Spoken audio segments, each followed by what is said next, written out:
ఆర్మూరు పట్టణంలో ప్రసిద్ధ పుణ్యక్షేత్రమైన సిద్ధులగుట్టను Congress party Nizamabad MP అభ్యర్థి జీవన్ రెడ్డి సందర్శించారు.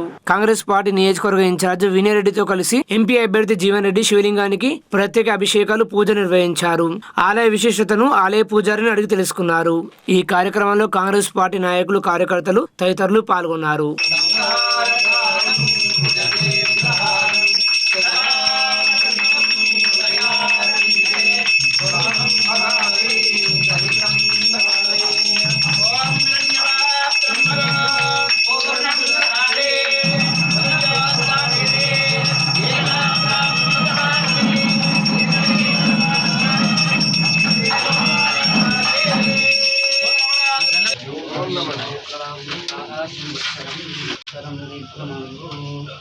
భద్రం కర్ణయ విశ్రుయామదేవ భద్రం వశేమాక్షరజేంద్రనాయకం సత్తనోమే వశం యదాయుః. బోలో సిద్ధేశ్వర స్వామి భగవాన్ కి మాతా అన్నపూర్ణేశ్వరి మాతా కి పవన సుత హనుమాన్ కి నందీశ్వర మహారాజ కి. ఓం నమః శివాయ. ఓం నమః శివాయ. జై శ్రీరామ్. జై శ్రీరామ్. జయ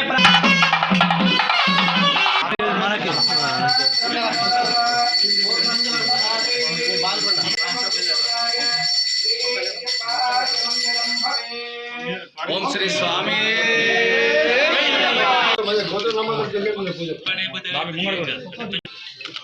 అన్న అన్న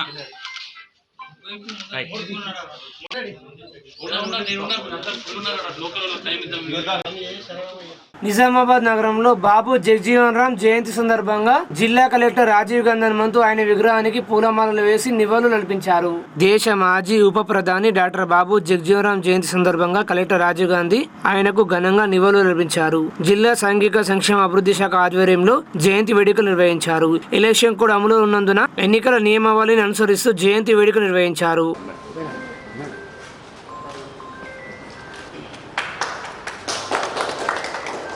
बाबू जगजीवन राम बाबू अच्छा ये कुछ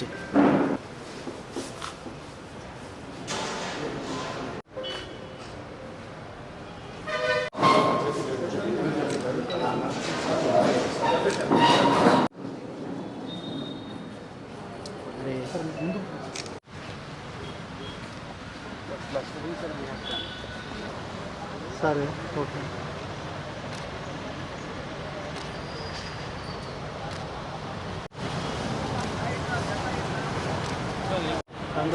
ఫస్ట్ ఒకటి బేకరీ ఇనాగ్రేషన్ ఉంది. ఎన్ని గంటలకు వస్తాను?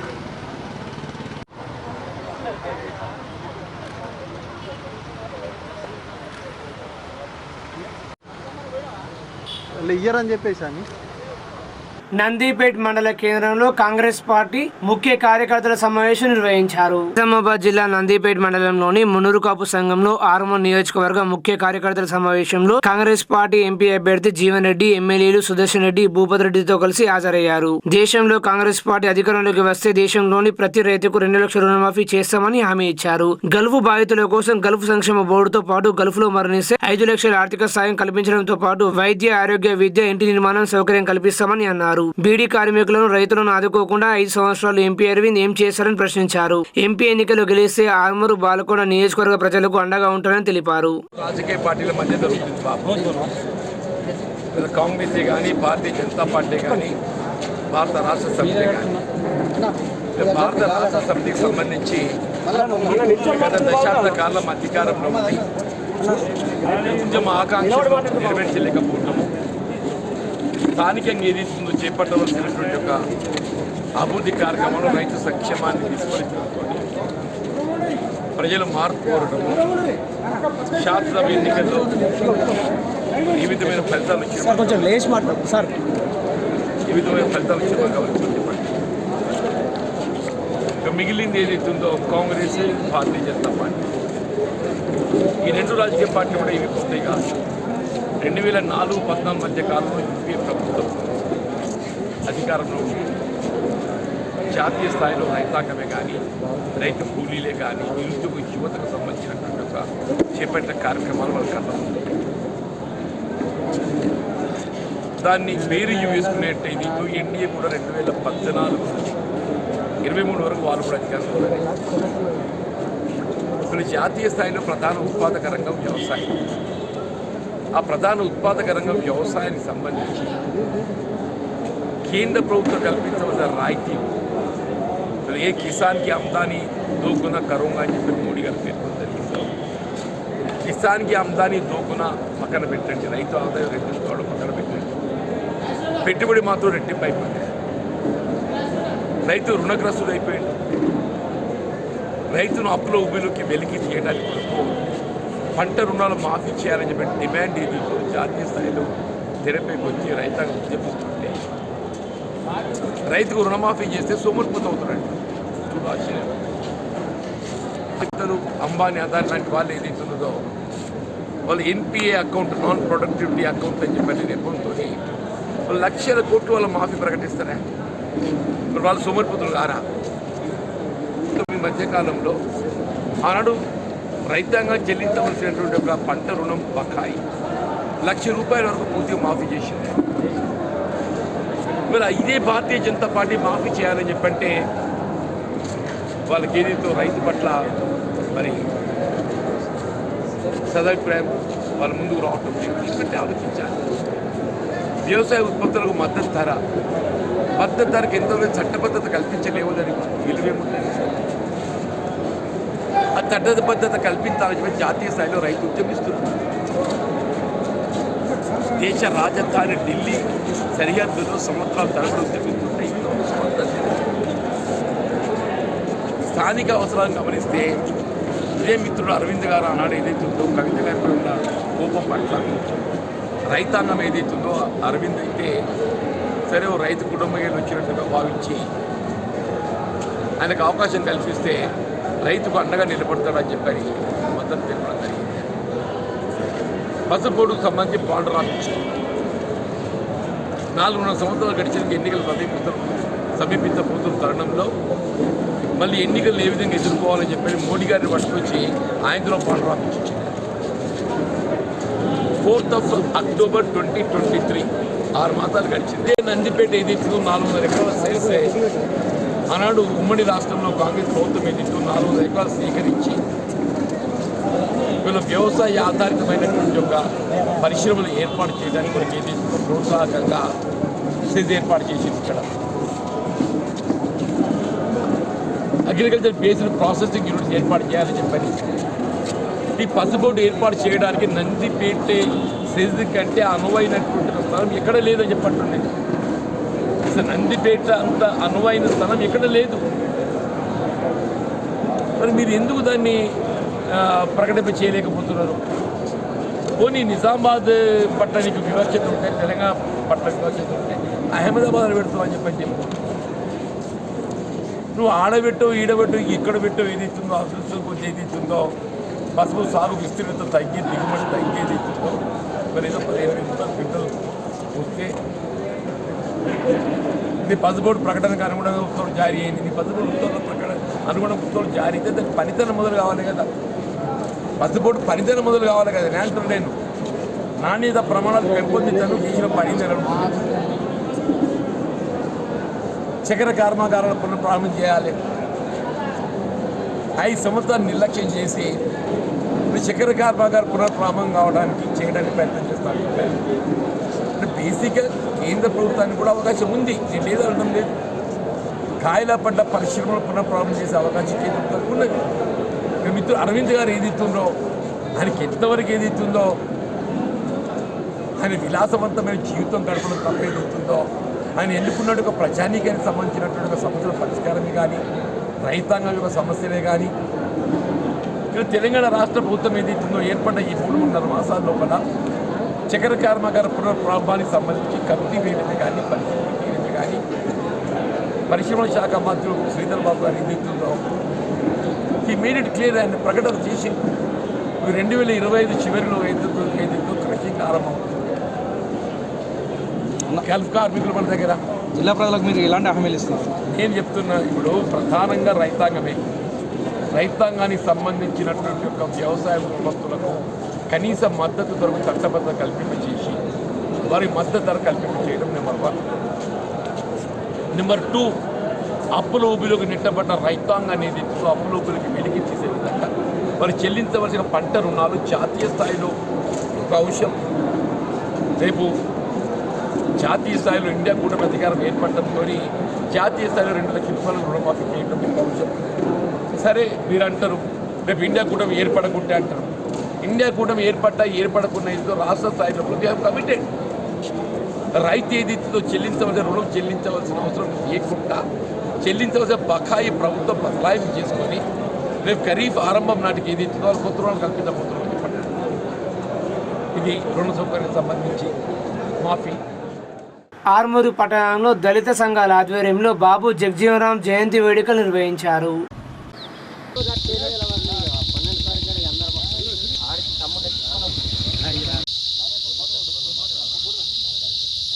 మాజీ ఉప ప్రధాని బాబు జగజీవనరాం జయంతి 117వ జయంతి సందర్భంగా దళిత ఐక్య సంఘటన అంబేద్కర్ సంఘాల ఆధ్వర్యంలో అరుంధతి నగర్ ప్రాంతంలో జరుగుతున్నటువంటి విగ్రహానికి పూలమాల అర్పించడానికి వచ్చినటువంటి దళితులందరికీ జై భీములు తెలియజేస్తూ, భారత రాజ్యాంగం ప్రకారము దళితులకు అన్ని హక్కుల పట్ల విశేషంగా కృషి చేసి దళితుల అభివృద్ధి కొరకు పాటుపడ్డటువంటి బాబు జగజీవనరాం జయంతి ఆయన చేసినటువంటి సేవలు దళితులకు స్ఫూర్తిదాయకము. ఆయన చూపినటువంటి అడుగుజాడల్లో దళితులందరూ నడవడానికి ప్రయత్నం చేస్తున్నారు. ఆయన చేసినటువంటి అభివృద్ధి కార్యక్రమాలు దేశంలో విస్తృతంగా అమలు చేస్తున్నారు. భారత ప్రభుత్వాలన్నీ కూడా దళితుల పట్ల ఇంకా అభివృద్ధి కార్యక్రమాలు చేయాల్సిన అవసరం ఉంది అని చెప్పి మేము ఈ సందర్భంగా గుర్తు చేస్తూ ఈ కార్యక్రమానికి వచ్చినటువంటి అందరికీ కూడా జై భీములు తెలియజేస్తా ఉన్నాం. భారత మాజీ ఉప ప్రధాని బాబు జగజీవనరాం జయంతి వేడుకలను దళిత సంఘాల ఆధ్వర్యంలో ఘనంగా నిర్వహించుకోవడం జరిగింది. మరి ఆ రోజు ఇండియా పాకిస్తాన్ యుద్ధంలో తనకున్న జ్ఞానంతో భారతదేశాన్ని విజయసోపనల వైపు నడిపించిన చరిత్ర బాబు జగజీవనరాం. విదేశీ వ్యవహారాల్లో కూడా బాబు జగజీవనరాం పాత్ర అమోఘం. మరి అలాంటి మహనీయులు ఈ భారతదేశంలో పుట్టడం, అందులో దళిత జాతిలో పుట్టడం ఎంతో గర్వించదగ్గ విషయంగా భావిస్తూ ఉన్నాం. మరి ప్రభుత్వాలు కూడా మరి వారి ఆశయాలకు అనుగుణంగా మరి దళితుల అభివృద్ధి కోసం అనేక సంక్షేమ పథకాలు ప్రవేశపెడుతూ మరి అవి పూర్తి అవుతున్నాయా లేదా అని రివ్యూలు చేయకుండా కనుమరుగయ్యేసే పద్ధతిలో అన్ని ప్రభుత్వాలు వ్యవహరిస్తూ ఉన్నాయి. ఇప్పటికైనా ఈ రాష్ట్ర ప్రభుత్వం మరి దళితులను ఆర్థిక రంగంలో ముందుకు తీసుకుపోవడానికి బాబు జగజీవనరాం అంబేద్కర్ కలలు కన్నటువంటి అభివృద్ధి దళితుల్లో చూడాలనుకున్నప్పుడు మరి ప్రతి నియోజకవర్గం లోపల అంబేద్కర్ వ్యాపార సముదాయాలు ఏర్పాటు చేసి 1 ఎకరం భూమి కేటాయించి ఆ ఎకరంలో 4 అంతస్తుల బిల్డింగ్లు కడితే మరి దాదాపు 500 నుంచి 1000 మంది దళితులు మరి వ్యాపార రంగంలో ముందుకెళ్లే పరిస్థితి ఉంటుంది. ఉదాహరణకు ఒక వెల్డింగ్ షాప్ పెట్టుకోవచ్చు, లేదా స్టేషనరీ పెట్టుకోవచ్చు, లేదా ఇంకా అనేక కార్యక్రమాలు చేయవచ్చు. మరి ఈ ప్రభుత్వాలు ఏదో అరకొర ఆశలు చూపిస్తూ మరి వ్యాపార రంగంలో దళితులను వెనుకకు నెట్టేస్తున్నారు. కాబట్టి తక్షణమే ఈ కాంగ్రెస్ ప్రభుత్వం అంబేద్కర్ వ్యాపార సముదాయాలను ఏర్పాటు చేసి మరి దళితులను వ్యాపార రంగంలో ముందుకు తీసుకెళ్లాలన్న బాధ్యత సీఎంపై ఉంటుంది. అప్పుడు మీ యొక్క ఏదైతే కాంగ్రెస్ ప్రభుత్వం దళితులకు మేలు చేసింది అవుతుందని చెప్పేసి భావిస్తూ ఈ రాష్ట్ర ప్రభుత్వం వెంటనే ప్రతి నియోజకవర్గంలో అంబేద్కర్ వ్యాపార సముదాయాలను ఏర్పాటు చేయాలని చెప్పేసి విజ్ఞప్తి చేస్తూ ఉన్నాం. వ్యాపార సముదాయాలకు ఈ రాష్ట్ర ప్రభుత్వానికి పెద్ద భారమేం పడదు. ఎందుకంటే వ్యాపార సముదాయాలు దళితులు ఆర్థికంగా ఎదగడానికి, పారిశ్రామికవేత్తలుగా తీర్చిదిద్దడానికి కేంద్ర ప్రభుత్వమే 80% భరిస్తుంది. ఈ రాష్ట్ర ప్రభుత్వం ఒక 20% వాటా కల్పిస్తే మరి ఆ యొక్క వ్యాపార సముదాయాలు ఖచ్చితంగా అమలవుతాయి. దీన్ని దృష్టిలో పెట్టుకొని రాష్ట్ర ప్రభుత్వం వెంటనే వ్యాపార సముదాయాలను అంబేద్కర్ వ్యాపార సముదాయాలను ఏర్పాటు చేయాలని చెప్పేసి విజ్ఞప్తి చేస్తాం. ఆర్మూరు పట్టణంలో సిపిఎం పార్టీ ఆధ్వర్యంలో బాబు జగజీవనరాం జయంతి వేడుకలు నిర్వహించారు. జగజీవన్ రావు జోహార్ జోహార్ జోహార్ జోహార్ జగజీవన్ రావు జోహార్ జోహార్ సాధిస్తాం రావు ఆశయాలను సాధిస్తాం జగజీవన్ రావు ఆశయాలను సాధిస్తాం.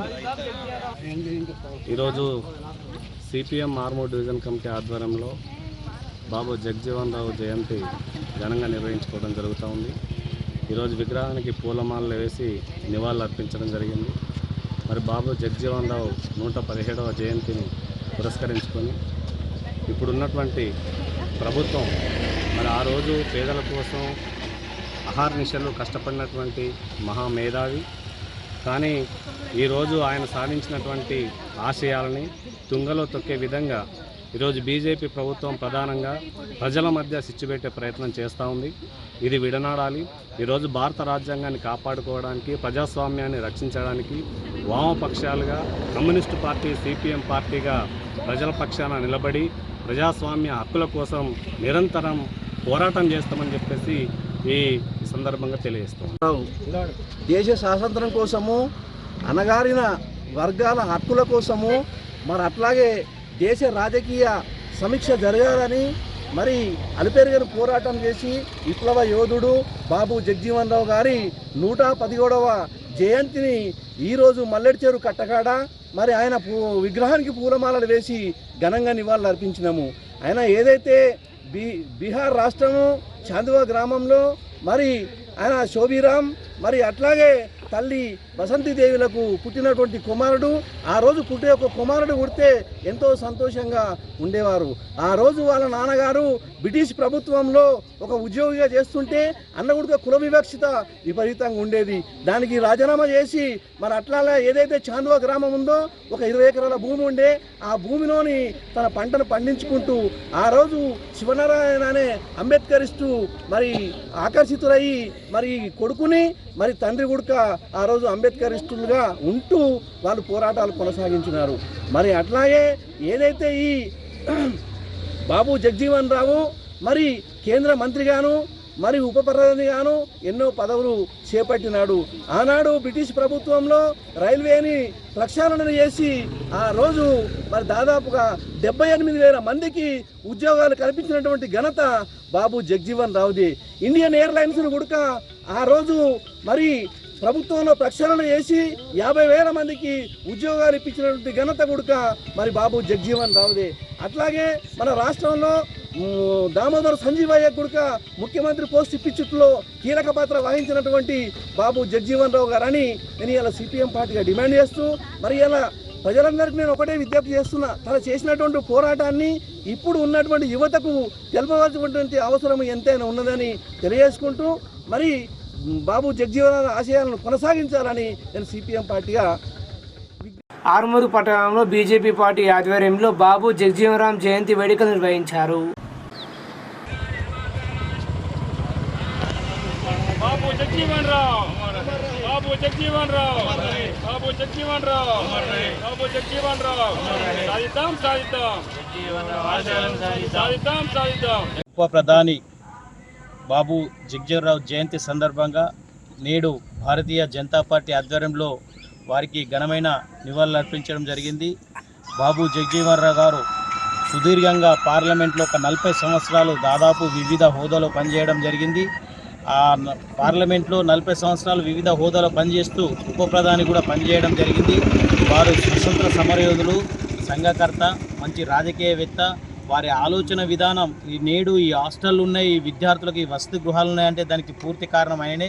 ఎందుకంటే చాలా మార్పు విద్యా వ్యవస్థలో చాలా మార్పు తీసుకొచ్చి అట్టడుగున్న బడుగు బలహీన వర్గాలకు కూడా విద్యానందాల వారికి భోజన సదుపాయం కూడా కల్పించాలని ఆలోచన చేసి అమలు చేసిన మహానుభావుడు. వారికి ఈరోజు మేము ఘనంగా నివాళులు అర్పించడం, వారి ఆశయాలను కూడా సాధించే విధంగా యువత కానీ రాజకీయవేత్తలు కానీ అందరూ కూడా ముందుకు వెళ్ళాలని నేను సవినయంగా కోరుకుంటున్నాను. ఆర్మూరు పట్టణంలో కాంగ్రెస్ పార్టీ ఆధ్వర్యంలో బాబు జగజీవన్ రామ్ జయంతి వేడుకలు నిర్వహించారు. బాబు జగజీవన్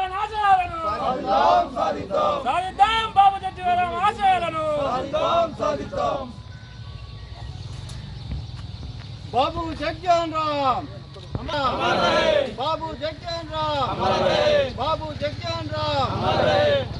ఆర్మూరు పట్టణంలో 13వ వార్డులో బాబు జగజీవన్ రావు గారి ఉత్సవాలు జరుపుకున్నాం. 117వ జయంతి సందర్భంగా ఆర్మూర్ కాంగ్రెస్ ఇన్ఛార్జ్ ప్రొద్దుటూరి వినయ్ కుమార్ రెడ్డి గారి ఆధ్వర్యంలో, అలాగే చైర్పర్సన్ వన్నెలదేవి లావణ్య అయ్యప్ప శ్రీను గారి ఆధ్వర్యంలో, మాజీ చైర్పర్సన్ కౌన్సిలర్ ప్లస్ స్థానిక కౌన్సిలర్ గారి ఆధ్వర్యంలో మేము పూలమాలలు వేసి నివాళులర్పించాం. కానీ బాబు జగజీవన్ రామ్ గారి 117వ జయంతి సందర్భంగా ఈరోజు ఆర్మూర్ కాంగ్రెస్ ఇన్ఛార్జ్ శ్రీ పొద్దుటూరి వినయ్ రెడ్డి గారు, పట్టణ అధ్యక్షులు సాయిబాబా గౌడ్ గారు, మున్సిపల్ చైర్పర్సన్ అయ్యప్ప శ్రీనివాస్ గారు, స్థానిక కౌన్సిలర్ రింగుల భూషణ్ గారు మరియు ఇతర దళిత నాయకులు, మా కాంగ్రెస్ పార్టీ కార్యకర్తలు, కాంగ్రెస్ పార్టీ నాయకులందరూ కూడా మా యొక్క ఈరోజు బాబు జగజీవన్ రామ్ జయంతి యొక్క శుభాకాంక్షలు తెలియజేస్తున్నాం. ఆయన దళితుల కోసం అనేక పోరాటాలు చేసి ఆ రోజు స్వాతంత్రం కోసం కూడా పోరాటం చేసినటువంటి మహోన్నత వ్యక్తి. ఆయన ఆశయాలను ఈరోజు దళితులందరూ కూడా ముందుకు తీసుకెళ్లాలని, ఆయన కూడా రాజ్యాంగ రచనలో కూడా ఆయన కూడా ఒక సభ్యుడు అప్పుడు ఆనాడు. ఆయన దళితుల కోసం చాలా పోరాటాలు చేసి బాగా భారతదేశాన్ని ముందుంచి నడిపించినటువంటి వ్యక్తి. ఆయన ఆశయాలను కూడా మనం మా కాంగ్రెస్ పార్టీ ముందుకు తీసుకెళ్తుందని ఆశిస్తూ ముగిస్తూ ఉన్నాను. బాబు జగజీవన్ రామ్ జయంతిని పురస్కరించుకుని ఆరుమూరు పట్టణంలో municipal chairperson Vanneladevi Lavanya Ayyappa Srinivas, municipal commissioner Raju ఆయన విగ్రహానికి పూలమాలలు వేసి నివాళులు అర్పించారు.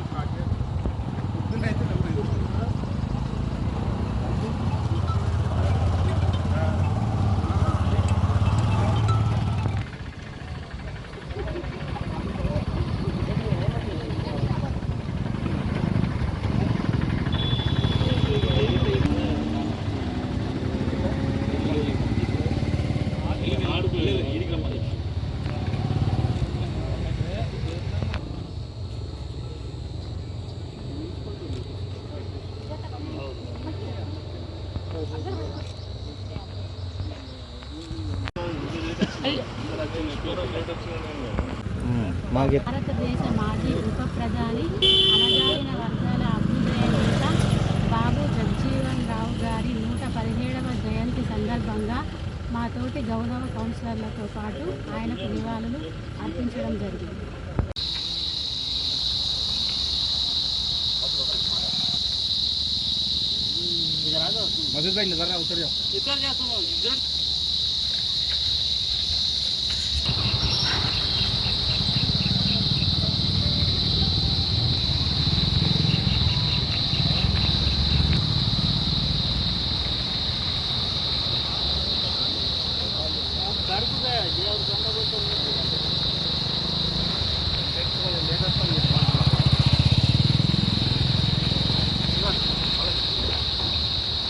వేల్పూర్ మండల కేంద్రంలో జిల్లా కోఆపరేటివ్ బ్యాంక్ అధ్యక్షులు రమేష్ రెడ్డిని నాయకులు ఘనంగా సన్మానించారు. వ్యవసాయ సహకార సంఘంలో డిసిసిబి చైర్మన్ రమేష్ రెడ్డి మాట్లాడుతూ సుదర్శన్ రెడ్డి, మాజీ మంత్రి షబ్బీర్ అలీ, ఏనుగుల రవీందర్ రెడ్డి, మదన్ మోహన్, భూపత్ రెడ్డి అందరి సహకారంతో నిజామాబాద్ జిల్లా డిసిసిబి చైర్మన్ గా నియామకం జరగడం చాలా సంతోషంగా ఉందని వారికి ఈ సందర్భంగా ప్రత్యేక కృతజ్ఞతలు తెలిపారు. వివిధ డిసిసిబి డైరెక్టర్లు, రైతులు పార్టీలకు అతీతంగా నన్ను ఆదరించినందుకు ప్రతి ఒక్కరికి కృతజ్ఞతలు తెలుపుతున్నానన్నారు. ఈ కార్యక్రమంలో సహకార సంఘం డైరెక్టర్లు, రైతులు, రమేష్ రెడ్డి అభిమానులు తదితరులు పాల్గొన్నారు.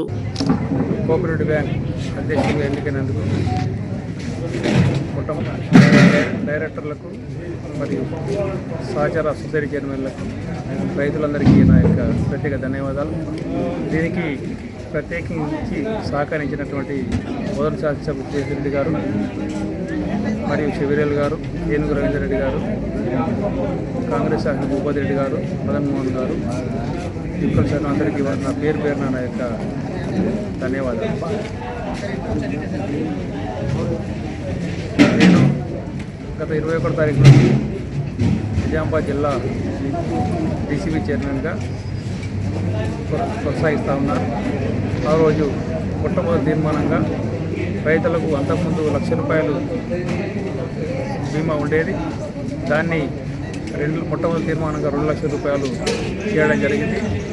రైతులకు అన్ని విధాల 2,00,000 లాభం జరుగుతుందని ఉద్దేశించిన వారికి ఈ తీర్మానం చేయడం జరిగింది. అట్లాగే మిగతా కాలంలో రైతులందరికీ అన్ని రకాలుగా సహాయ సహకారాలు మరి వారి అభివృద్ధికి మా డీసీబీ బ్యాంక్ కంకణబద్ధమై ఉన్నది. అట్లాగే ఈరోజు ఏప్రిల్ 1వ తారీఖు నుంచి వరి కొనుగోలు కేంద్రాలు ప్రారంభం జరిగింది. అందులో రైతులందరికీ మా యొక్క విజ్ఞప్తి ఏంటంటే మంచి ధాన్యాన్ని తీసుకొచ్చి ఎలాంటి ఇబ్బంది లేకుండా వారు 2,200 రూపాయలు డిపార్ట్మెంట్ రేట్ ఉంది. దాన్ని వారికి అన్ని కాగితాలు ఉపయోగించిన తర్వాత అన్ని కాగితాలు ఎప్పుడు ఇస్తే వారికి వారం రోజుల్లో గవర్నమెంట్ తరఫు నుంచి డబ్బులు వస్తాయి. వారికి కూడా నా విజ్ఞప్తి ఏంటంటే బయట అక్కడక్కడ ప్రైవేట్ భాగస్వాములైన రైస్ మిల్లర్కి ఇస్తూ ఉన్నారు. మరి కొన్ని సందర్భాల్లో మోసపోతున్నారు కనుక వారికి నా విజ్ఞప్తి ఏంటంటే అన్ని సొసైటీల్లో నిజామాబాద్ ఉమ్మడి జిల్లా నిజామాబాద్లో 856 సొసైటీలు కాంటాలు ఉన్నాయి. మరి అక్కడే జ్యోతిస్తే వారికి పేమెంట్ విషయంలో ఇబ్బంది ఉండదు. అది అట్లాగే మొన్ననే రైస్ మిల్తో మాట్లాడినాం మేము. వారికి ఏమి ఇబ్బంది లేకుండా కొనుగోలు చేయాలని చెప్పినాం. వాళ్ళు కూడా మరి ఏ ఇబ్బంది లేకుండా కొనుగోలు చేస్తామని ఒప్పుకోవడం జరిగింది. దాని ప్రకారంగానే కొనుగోలు కూడా జరుగుతూ ఉంది. ప్రత్యేకించి లారీ ట్రాన్స్పోర్టర్లకు మేము విజ్ఞప్తి అనుకోండి, సలహా అనుకోండి, వారికి ఇప్పుడు కూడా రైతులు ఎక్కడ ధాన్యం ఉన్నా ఏ సెంటర్లో ఉన్నా ఎంబడెంబడే మీకు అలాట్ చేసే సెంటర్లో మీరు వడ్లను కొనుగోలు చేసిన వడ్లని తరలించి రైతులకు కూడా మీరు వారి సేవకు కృతజ్ఞతలవుతారు. ఆర్మూరు పట్టణంలోని ఐఎఫ్టియు కార్యాలయంలో సిపిఐఎంఎల్ న్యూ డెమోక్రసీ జిల్లా సహాయ కార్యదర్శి దాసు మీడియా సమావేశం నిర్వహించి మాట్లాడారు. ఈ కార్యక్రమంలో ఆర్మూరు సబ్ డివిజన్ కార్యదర్శి సురేష్ శివాజీ ఉన్నారు. నరేంద్ర మోడీ ఇచ్చినటువంటి వాగ్దానాలను అమలు చేయకుండా ఇవాళ కార్మిక రైతు ప్రజా వ్యతిరేక విధానాలు అవలంబిస్తూ ఉన్నాడు. దేశాన్ని అప్పుల కుంపగా మార్చిండు. అదేవిధంగా ఈ దేశంలో ఉన్నటువంటి ప్రతి పౌరుడికి ఒక భద్రత కల్పిస్తానని చెప్పిండు. అట్లాగే కార్మికులకు ఉపాధి భద్రత కల్పిస్తానని చెప్పిండు. స్వదేశీ పరిశ్రమలను కాపాడుతానని చెప్పిండు. అట్లాగే దేశంలో ఉన్నటువంటి ప్రతి సంవత్సరం 2 కోట్ల కొలువులు ఇస్తానని చెప్పిండు. ఇట్లా రకరకాలైనటువంటి వాగ్దానాలు ఇచ్చినటువంటి మోడీ ఇవాళ మతం పేరుతోని భారతదేశానికి నిట్టనిలువుగా చీల్చి విభజించు పాలించు అనేటువంటి ఒక బ్రిటిష్ వాడి సూత్రాన్ని అవలంబిస్తూ ఉన్నాడు. ఇవాళ దేశంలో ఉన్నటువంటి ప్రతి పౌరుడి మీద దాదాపు 1,50,000 కోట్ల రూపాయల బాకీ ఉందని చెప్పి లెక్కలు ప్రకటిస్తూ ఉన్నాయి. గతంలో అనేక మంది ప్రధానమంత్రులు చేసినా కానీ కేవలం ఈ మోడీ హయాంలోనే అంతకు 10 రెట్ల అప్పు పెరిగింది. కాబట్టి ఇవాళ ఈ మోడీ కార్మిక వ్యతిరేక విధానాన్ని వ్యతిరేకించాలని చెప్పి ఈ ఎన్నికల్లో ఈ రాబోయేటువంటి ఎన్నికల్లో మోడీని ఓడించాలని చెప్పి సిపిఎంఎల్ గా మేము ప్రజలకు కోరుతా ఉన్నాం. ఎందుకంటే అన్నదాత రైతు లేదు, రాజ్యం లేదు. అట్లాంటి అన్నదాతకు వ్యతిరేకంగా ఈ మొత్తం భారతదేశం యొక్క వ్యవసాయాన్ని బలిపీఠం ఎక్కించే కుట్ర చేస్తూ ఉండు. మొత్తం రైతు వ్యతిరేక 3 నల్ల చట్టాలు తీసుకొచ్చి గందరగోళం చేస్తూ ఉండు. కేవలం అంబానీ ఆధార్ లాంటి కార్పొరేట్ పెట్టుబడిదారులకు ఉడికం చేసినటువంటి విధంగా ప్రవర్తిస్తూ ఉన్నాడు. కార్మిక చట్టాలు సవరించిండు. 44 కార్మిక చట్టాలను 4 లేబర్ కోడ్గా కుదించి కార్మికులకు మరణశాసనం విధించిండు. కాబట్టి ఒక దిక్కు కార్మికులకు, మరొక దిక్కు రైతులకు, అదేవిధంగా విద్యార్థి విభజన వ్యతిరేక విధానాలు అవలంబిస్తూ ఉండు. అట్లాగే ప్రశ్నించే వాళ్ళని నిర్బంధిస్తూ ఉన్నాడు. మేధావులకు నోళ్లను మూయించేటువంటి ప్రయత్నం చేస్తూ ఉండు. కాబట్టి ప్రజాస్వామిక విలువల్ని కూడా పాతరేస్తూ ఉండు. రాజ్యాంగాన్ని ధ్వంసం చేస్తూ ఉండు. లౌకిక విలువలు పాతరేస్తుండు. కాబట్టి ఇట్లాంటి నరేంద్ర మోడీ పరిపాలన కానీ ఆర్ఎస్ఎస్ ఎజెండాను తిరస్కరించవలసిందిగా ఈ దేశ ప్రజలందరికీ కోరుతా ఉన్నాం. ఎందుకంటే ప్రమాదం పొంచి ఉంది. అంబేద్కర్ పేరు చెప్పి అంబేద్కర్ని పొందబెట్టేటువంటి కుట్రలు చేస్తున్నటువంటి ఈ మోడీ పరిపాలనకు చరమగీతం పాడవలసిన బాధ్యత మన ప్రజల మీద ఉందని చెప్పి తెలియజేస్తూ ఈ ఎన్నికల్లో ఖచ్చితంగా ఈ బీజేపీకి వ్యతిరేకంగా ఓటు వేయాలని చెప్పి, అట్లాగే గతంలో పరిపాలించిన కాంగ్రెస్ ఇప్పటికైనా ప్రజల పక్షాన గట్టిగా నిలబడాలని చెప్పి కూడా ఈ సందర్భంగా సూచిస్తా ఉన్నాం.